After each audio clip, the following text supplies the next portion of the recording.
Mesdames et messieurs, chers internautes de MLTV, bienvenue dans l'édition de 20h. Sans plus tarder, voici le sommaire.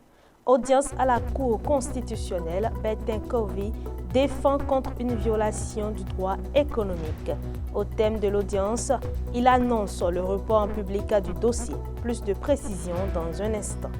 Le Musée international du Vaudou à Porto Novo ouvre ses portes en décembre prochain. Ce musée vise à valoriser la spiritualité originaire du Bénin. Pour finir, la capitaine des Amazones a été reçue au cabinet du ministère des Sports et par les dirigeants de la Fédération béninoise de football. Plus de détails sur l'audience dans ce journal. C'est tout pour le sommaire.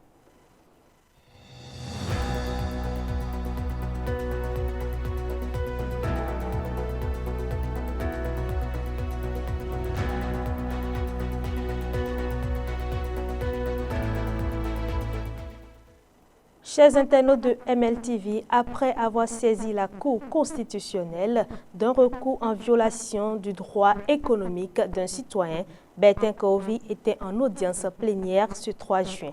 Il était allé plaider pour le report de l'examen du dossier en public.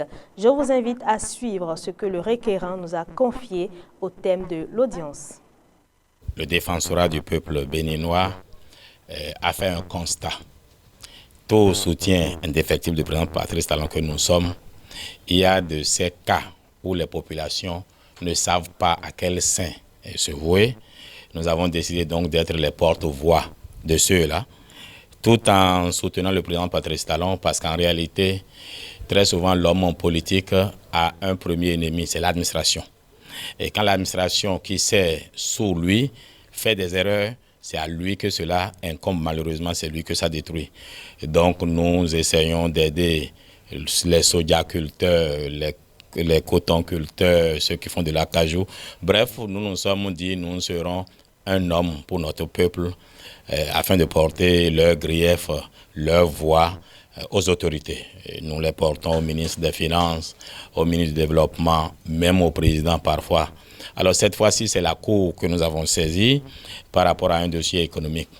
Mais la sagesse africaine étant ce qu'elle est, des voix plus autorisées nous ont appelés et ont demandé à ce que nous n'exposions pas ce fait-là en public.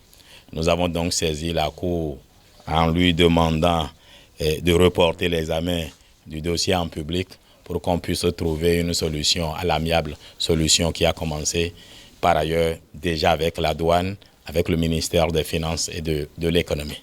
Les travaux du Musée international du Vaudou, démarrés en 2022, prennent fin en décembre prochain.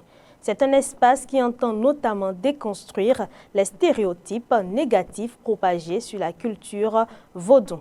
Plus de précisions dans ce récit de Sabine Kipadé.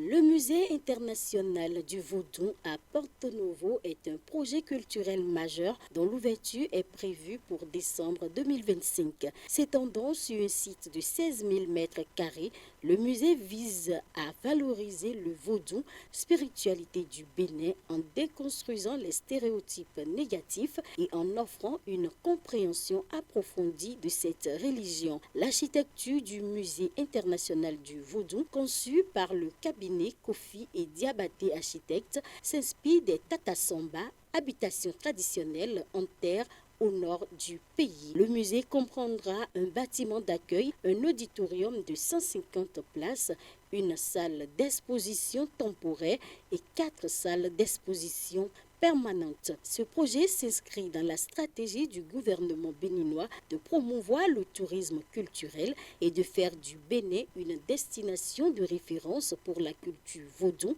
aux côtés d'autres initiatives muséales comme le musée de la mémoire et de l'esclavage à Ouida. L'inauguration du musée coïncidera avec celle de la statue du roi Tofa Ier, déjà érigée sur l'esplanade du musée, marquant un tournant majeur pour la valorisation culturelle et patrimoniale de Porto Novo.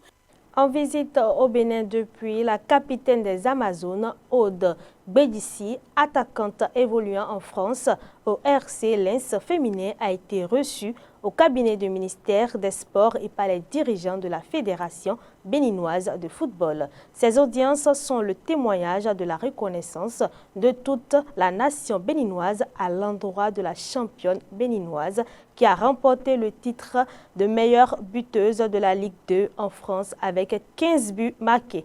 Plus de détails dans ce récit. Elle est de retour au bercail, son trophée en poche. Aude Bédissi, meilleure artificière du championnat de 2e division féminine en France pour la 2e année consécutive. À toute reine, toute sa gloire, l'Amazone a été reçue par les membres de la Fédération béninoise de football pour témoigner la reconnaissance de tous les acteurs du football béninois pour ses performances et la révélation du football béninois dans l'Hexagone. Les officiels ont tour à tour salué le courage, la discipline et le sens du devoir d'Aude Bédissi, symbole d'un modèle de réussite pour les jeunes footballeuses béninoises. Après l'étape de la fédération, Aude Bédissi a été l'hôte du patron des sports béninois, Benoît Dato. Cette rencontre, empreinte de fierté et d'émotion, a permis au ministre de féliciter officiellement l'attaquante béninoise pour ses performances remarquables. Il a salué son patriotisme, sa combativité, ses sacrifices et son leadership qui contribuent chaque jour a révélé le Bénin sur la scène internationale. Durant cette audience, Aude Bédissi a présenté ses statistiques impressionnantes ainsi que son trophée de meilleure buteuse de la saison 2024-2025. Mais au-delà des chiffres, elle a aussi partagé ses projets pour l'avenir, centrés autour de 3 axes majeurs: la reconversion, la sensibilisation et la formation. En clôture de l'échange, Aude a remis l'un de ses maillots de lance au ministre des Sports en signe de reconnaissance. La Cour de répression des infractions économiques et du terrorisme a rendu son verdict dans le dossier Steve Amoussou, supposé frère Rouvi. Ce lundi 2 juin 2025, le prévenu est condamné à 2 ans de prison ferme. Les détails avec Sabine Kipade.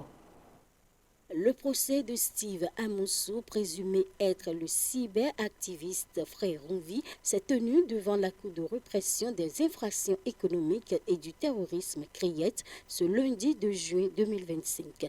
Il était poursuivi pour harcèlement par voie électronique, diffusion de fausses nouvelles et incitation à la rébellion attribué au compte frère Rouvi. À l'issue du procès, la CRIET a condamné Steve Amoussou à 2 ans de prison ferme avec une amende d'1 million de francs CFA. Un verdict qui vient mettre fin à une affaire qui a suscité de vifs débats sur la liberté d'expression et des droits numériques au Bénin. Notons que Steve Amoussou a été arrêté au Togo en août 2024 et transféré au Bénin. Tout au long de son procès, il a nié être l'auteur de ces messages. Ses avocats avaient plaidé l'acquittement pour absence de preuves directes, mais le ministère public avait requis 2 ans de prison et une amende d'1 million de francs CFA, estimant que les messages en question portaient atteinte à la cohésion nationale. Pour maître Aboubakar Baparapé, avocat de Steve Amoussou, cette condamnation est sévère et injuste. C'est tout pour ce journal. Merci de nous avoir suivis et n'oubliez pas de vous abonner et appuyer la cloche de notification pour ne rien rater de nos prochaines informations. D'ici là, portez-vous bien.